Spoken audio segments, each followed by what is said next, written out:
നമ്മൾ അലർജി എന്ന് പറയുന്ന ഈ അലർജിക് റൈനൈറ്റിസ് എന്ന അസുഖം പെട്ടെന്ന് ഒരു ദിവസം ഉണ്ടാവുന്ന ഒരു അസുഖമല്ല.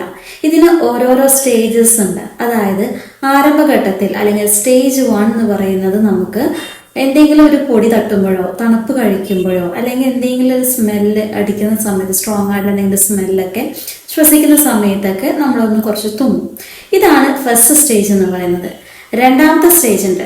അതിൽ നമുക്ക് രാവിലെ എഴുന്നേറ്റ ഉടനെ തന്നെ നിർത്താതെയുള്ള ഒരു തുമ്മലും ജലദോഷവും അങ്ങനത്തെ മൂക്കടപ്പും പ്രയാസങ്ങളൊക്കെ ഉണ്ട്. ഒരു 10 മണി വരെയൊക്കെ ഒരു ബുദ്ധിമുട്ടുണ്ടാവും. അതിനുശേഷം നമ്മൾ നോർമലാവും. ഇനി സ്റ്റേജ് 3 എന്ന് പറയുന്നത് നിർത്താതെ ഒരു 10-20 തുമ്മലൊക്കെ തുമ്മും. അതേപോലെ തന്നെ നമുക്ക് കുളിര് പോലെ അനുഭവപ്പെടുക, ചെറിയൊരു ചുമ, ഇത്തരം പ്രശ്നങ്ങളൊക്കെ അനുഭവപ്പെടും.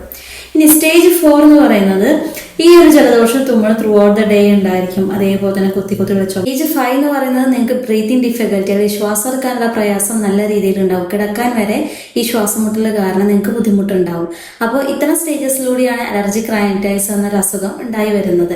അപ്പോൾ നിങ്ങളിപ്പോൾ ഏത് സ്റ്റേജിലാണ് നിങ്ങളുടെ അലർജി എന്നുള്ളത് ഈ വീഡിയോയിലൂടെ നിങ്ങൾക്ക് മനസ്സിലാക്കാൻ സാധിക്കും. അപ്പോൾ ഇനിയും നിങ്ങൾ അലർജിക്ക് ട്രീറ്റ്മെന്റ് എടുക്കാത്ത ആളുകളാണെങ്കിൽ ഉടനെ തന്നെ പെട്ടെന്ന് ഒരു ഡോക്ടറെ കണ്ട് അലർജിക്ക് ട്രീറ്റ്മെന്റ് എടുക്കുകയാണ് വേണ്ടത്. അല്ലെങ്കിൽ നിങ്ങൾക്ക് ഒരു സ്റ്റേജ് 5 എന്ന ഒരു സ്റ്റേജിൽ എത്തിക്കഴിഞ്ഞാൽ ഇത് നല്ല രീതിയിലുള്ള പ്രയാസങ്ങളും ബുദ്ധിമുട്ടുകളും ഉണ്ടാക്കും. ഹോമിയോപ്പതിയിൽ നമുക്ക് ഇന്ന് അലർജി പോലത്തെ ബുദ്ധിമുട്ടുകൾ ഏത് സ്റ്റേജസ് ആയിക്കോട്ടെ നമുക്ക് ഫലപ്രദമായിട്ട് ഒരുപാട് മരുന്നുകൾ ലഭ്യമാണ്.